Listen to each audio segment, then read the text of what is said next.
Yan! Hindi ba? Siyempre, welcome pa rin po sa lahat pa rin po na nakatutok at nakikichismis sa amin. Ako po si Kapitana Sisa. At ako naman yung Tita Cora. At ito pa rin ang Baklitas! Woo! Woo! O, diba? Ano Chang Ami at Oo Kuya nga. Abel. Oy, Mari, may babatiin ka ba? Oo, si Doc Ninya Redil. Hello po sa inyong lahat. Maraming salamat, Doc Ninya. Ako excited na ako, Mare. Saan? Para sa Christmas party natin bukas. Ay, oo naman. In fairness, mapapanood nyo yan. Hayaan nyo kasi alam nyo naman, lagi ako nauuna sa vlog. Ayan. Yung anniversary natin, wala pa tayong release, ano? Wala. Anyway. Mapapanood kayo ng ating mga pangga. Yung mapapanood ating nyo Christmas yan party. sa takdang panahon. Pero definitely hindi naka-live yun. Oo, diba? Oo. Wala. Bawal yun naka-live. Oo. Mapapanood nyo yan sa YouTube channel ng Energy FM. At syempre sa akin. Magbabarat pante ako bukas. Ay, talaga ba? Oh, Hayaan ikaw. nyo, ipopost ko agad. O, diba? Ako, Di ba sabi mo magtatangga ka? hindi ribbons. Ay! Para malakas maka Kim Kardashian. Ribbons. Ribbons lang. Pink ribbons. Pink lawang ka pala eh. Bakit ba? Ay, Mari, alam mo, gusto kong batiin si Sino? Ate Leonora at saka si Mami Angeline. At saka gusto kong pasalamatan si Ate Cheryl Gross. Ayan, ng Germany. Ay, Tara, iba din yung mga amiga mo, no? Oo nga. Hello Baka po. naman. Nakikibakas na nga Pag lang. sinabi ko yung kay Ate Leonora, baka naman sasabihin Oo ka agad yung sa akin. Mas may pera ka pa sa akin. Mas mayaman ka sa... Yun ang buong bibig niya. Te, baka naman. Uy, mas mayaman ka sa Oo, akin. diba? Ano nakakaloka. Hello po. Oy, alam mo, napansin nga ng mga netizen, ng mga nanonood sa ating YouTube channel. Di ba daw tayo napapagod kaka-appear? Hindi. Bakit ba? Bakit ba? Ito na anong Nabilang na ba natin kung nakakailang appear tayo sa isang alam, eh. sa Sige isang nga, episode? bilangin nyo nga. Bilangin nyo nga. Doon sa makakabilang, diba? May ibibigay kami na Oo, season. meron. Bubble Lord. Hindi nakatanggi. O sige. Isang sabon. O ano ng chika mo? Oy, Ito eto na nga, Mare. Bibigyan mo ba ito ng sabon? Nako. Oo. Mukhang kailangan mali. Oo. Ay! Hindi. Char-char lang. Oo, yung mga mga nagko-comment. Oo, yung mga nambabash. Oo. So ano ba yan? Hindi ko kinakaya, Mare, dahil Hindi ko nga rin nagsanib kuno. pwersa na ang mga tagahanga at mga tagahanga ni Meme Vice Ganda, Oo. ni Catherine Bernardo at saka ni Oo. Daniel Padilla sa iisang layunin. Napatalsikin si Nanay Christy sa Saan? TV5. Ayun, di ba? Meron siyang programa sa Radyo 5. Yun nga, yung Christopher Minute niya. Oh my God. Nananawagan ngayon ang mga netizen, lalo na mga tagahanga ni Meme, ni Vice Ganda, ni Catherine at saka ni Daniel sa management ng TV5 kung saan umiere. Saan puwersa talaga? Yes, nananawagan sila, Mare, na syonggalin, Ay, na elbowin naku. na itong si Nanay Christy. At pagpahingain na muna daw dahil nga daw sa di umano'y pagpapakalat nito ng mga peking balita. Ay, nako. Oo, samantala, Mare, hanggang ngayon ay hindi pa rin naman natin na nakikita Oo. ang Nanay Christy na sinundan yung kasi After nung after nung nag-react siya kay Vice, yes, pero wala nang iba. wala, kahit sa kanilang YouTube channel, wala pa siyang ilalabas posting na ulit. recent. Correct. Diba? Hindi lang natin alam sa mga episode ng Christopher Minute kung papayagan Oo. pa siya na magsabi ulit ng Hindi, kanyang tsaka kung papakinggan nga ba ng management yung mga pambabash ng tao. Kasi, di ba kadalasan, lagi lang naman nagiging trial by publicity. Oo. Minsan, di ba, hindi naman din natin alam ang mga punot dulo. Kasi syempre, hindi naman ako sa pinagtatanggol ko sila Nanay Christy, di ba? Oo. Syempre, alam mo naman ang mga manunula. Trabaho kasi talaga nila yan. Pero, di ba, yung mga basihan lang kung sino nagsasabi ng totoo, sino yung nagsisinungaling, mapapatunayan niya later on. Oo. 'Di ba? Kasi kung tama nga yung sabi nga 'di ba nung sinabi natin kanina, maganda na magharap-harap, 'di ba? Kasi para masabi kung sino yung source. So, kanino ba nanggaling? Kanino ba yung ganito? 'Di ba? Kasi yung mga ganong aspeto Pero yung siguro yung pambabash, kakaawa naman kasi another Rendon Labador ba? 'Di ba? Cancel. May mass reporting na namang magaganap. Diba, yung mga ganong aspeto. Tsaka, diba, ba't parang nagiging culture ng tao, Maria, no? Na kapag nababash ka ng tao, pupuntiryahin nila kagad yung trabaho mo. Oo. No? Na, kung ano yung pinaghuhugutan mo. Oo, na parang tipong bakit hindi natin mag-dwell tayo dun sa kung anong issue lang. Bakit hindi na lang itama ang pagkakamali? Diba? Kasi, I mean, doon tayo mag-stick tayo dun sa kung anong issue lang. Oo. Yung iba lumalayo, nagiging personal.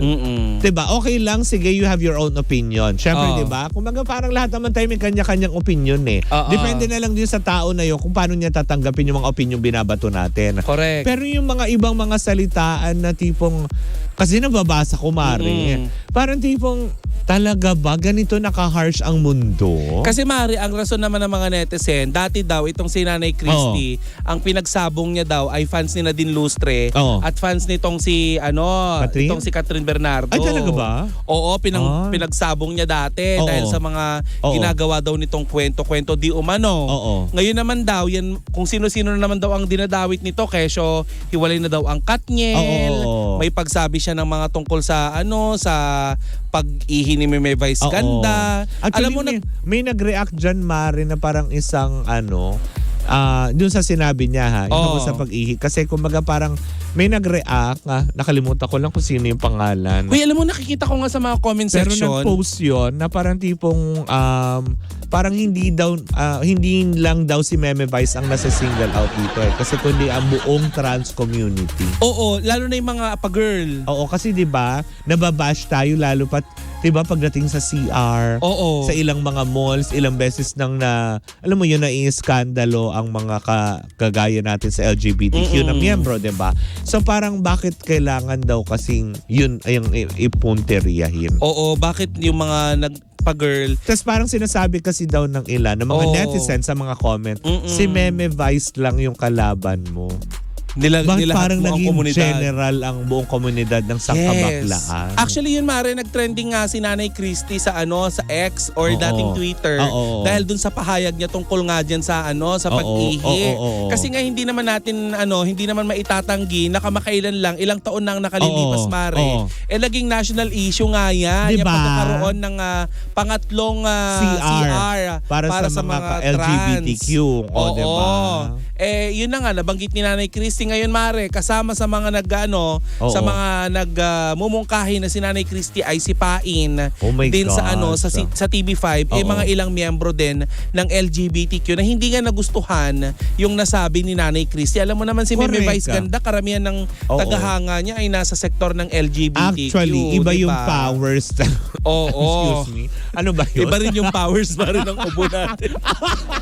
Sandali. Iba na, nalunok ko kasi bigla yung laway ko. Dapat magsasalita ako. Ang hirap palang labanan nun. Mahirap, Mare. Yung nandito yung nasa lalamunan Masyado mo. ka maraming nilalabanan, Mare. Minsan hikab mo, kadalasan ubo mo. Kung pwede lang umubo ng pahigop. Hindi, pero yun na nga. Yun lang din ang napapansin ko, no? Oo. Na, yung mga nambabash ngayon, di ba? Ulitin ko, I'm not taking side of anyone. Hindi rin sa pinagtatanggol ko si Nanay Christy. Pero grabe kayong makapagsalita. Na para bang tipong, teka sandali na parang tipong, wait masyadong degradable, masyado ng na hindi ba dapat ito yung mga kinokontrol ng sangay ng gobyerno natin? Mara, ito magbasa ko ng isang isang Sige. comment Ang sabi ng isang netizen dito sa I-rephrase mo na lang yung ibang mga harsh words. Oo. Medyo below the belt. Oo.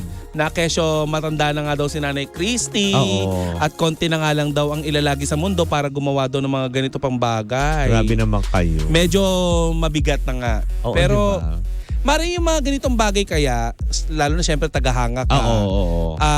Minsan hindi mo rin masisisi, lalo inahangaan nila yung tao. Sa bagay kasi nasaktan sila dun sa mga balita, diba? Lalo na kung hindi sumasagot yung mismo artista. Oo, na parang diba syempre, hindi sumasagot yung idolo nila, so kami ang lalaban. Diba? Pero knowing Nanay Christy, lalabanan niya to. Magsasalita siya sa mga ganyan. Hindi, diba yung mga ganong aspeto. Pero syempre, diba, nasabi naman na lahat ng mga dapat masabi. And for sure, nababasa naman ni Nanay Christy. Na parang tipong, kailangan pa ba natin talagang, kumbaga, tanggalan daw ng platform eh. Diba? Yung mga ganong aspeto. Bakit parang laging ganon? Yun lang yung questionable dun sa mga ibang mga netizens. Tayo nga dito, pag di nila nagugustuhan yung diba? chika natin. I-report daw kay Papa Jackson. Diba? Yung mga ganong aspeto. Pero alam mo, natatawa Ay! Diba? Natatawa lang kami. Napapagalitan pero tatawa. At minsan ay sumasag. At minsan may kinukurot sa tagiliran. Ayoko na.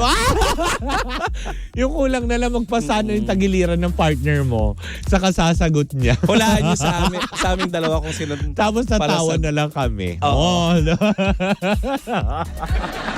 Ayoko na. Ay, nako. Pero tingin mo, Mare, ang pamunuan kayo ng TV5 ay pinagsabihan na itong si Nanay Christy. Hindi, siguro may protocol. Diba? Gaya ngayon yung sinasabi dati ni Chairman Lala Soto, diba? There are protocols. Hindi mo pwedeng basta idikta na tanggalin nyo yan, tanggalin nyo. Magkakaroon syempre sakop siya ng TV5. Deliberation, may mga ganon. May investigasyon. Diba? Yung magkakaroon naman ng ganon. Hindi yung tipo pag sinabi nyo po na ipatanggal ang isang tao sa kanyang trabaho, ay pakikinggan po kayo kaagad ng isang kumpanya. Diba? Kasi korporasyon yan, malaking kumpanya ang TV5. May legal yan. Correct. Siyempre, aalamin nila yan. Kung kailangan nga lang ba ng warning, disciplinary action, or talagang, alam mo yun, expulsion na talaga. Siyempre, protocol. Alam natin yan dahil nasa admin side din tayo ng kumpanya ng Energy FM. Correct.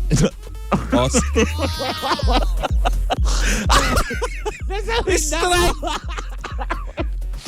Again, we're not taking sides. Kung sino man ang mangkukulam na gumagawa. Sino man yung gumagawa nito, tigilan nyo po. Ayan. Now, we're taking sides na. Hindi ang ibig ko mong sabihin. Sabi ko sa'yo, huwag kang mag-take sides. Ay! Pero yun lang. Ay, yun ang natanggal yung swela sa sapatos ko. Oh my gosh, nakakahiya. Oo nga! Ayan, nakakahiya. Okay lang yan. Sabi ko parang ano yung gumagalaw. Pero dun tayo swela sa pala ng sapatos ko yun. Anyways, hindi, yun na nga, diba? Ang sa akin lang naman, siguro antayin natin na mag-release ng statement yung pamunuan ng TV5 sa kung anong gagawin wala pa sila nalabas. Kasi diba, kung may reklamo kayo, write a formal complaint. Yes. Wag natin daanin sa social media. Kasi, alam mo yun, nagiging kachipan ng tignan. Oy, Mare, sabi dito, may nag-chat sa akin. Ano? Pakisabi kay Kapitana Sisa, kahit naman hindi formal complaint, pinapakinggan minsan, tignan mo yung nangyari kay Rendon Labador. Hindi, oo nga. Ang ibig ko nga sabihin, may mga ganito na. Siyempre, kaya napansin, kasi umingay sa social media. Ngayon, nung umingay sa social media, may nakarating ng formal complaint doon. Hindi dahil sa pinakikinggan kayo. Kasi kaya nagkaroon ng formal complaint dahil umugong na siya sa social media. So, maaring ganito yung mangyari pero hindi natin alam. Dahil hindi naman po tayo empleyado ng TV5. Diba? Ang sa atin lang is, diba, antayin natin na magbigay ng pahayag. Huwag natin gawing public by, trial by publicity. Correct. Kasi alam mo yun, kung nakamamatay lang po talaga yung salita, ang dami na po siguro bumulagta. Diba? Wala na. Diba na nakakaloka? Tandaan nyo, tao pa rin taman tayo pare-parehas. Diba? So, yung mga ganong aspeto, lalo pat yung, tamo si Rendon, nung na-call yung attention niya, diba? Nagbago. Diba? Maaring siguro, dapat ganun lang yung mangyari, Mare, no? Maaring siguro, pag na-call ng TV5 yung attention, kausapin siya, and then magkaroon ng changes, diba? Kasi tao naman, hindi naman perfecto. Oo. Diba? Ano ka? Wala na ako sasabihin. Sincerely, Cara. Kasi baka pag nagsalita ko, ubuhin din. Hindi. Nalulungkot talaga yung laway ko, nakakainis. Ayan. Sino may move? Nagpapalipad? Naalala ka ni ano? Baka may magpapalipad dyan, may pangontra ako Sino kaya sa... Sino? Apat yun. Hindi tatlo. Apat. Apat. Sino sila? Buong production. Ay, tara na. Ay, nako. Anyways, ayan. Ayan, at sumainyo na naman ang isang edisyon ng Baklitas! Woo! Woo! Muli po ako si Kapitana Sisa. At ako naman yung Tita Cora. At ito pa rin ang Baklitas! Woo! Lutang. At totoo, Mare. Pa rin pong nakatutok at nakikinig sa number 106.7 Energy FM. Bangga! Huwag mong sabihin radyo! Sabihin mo!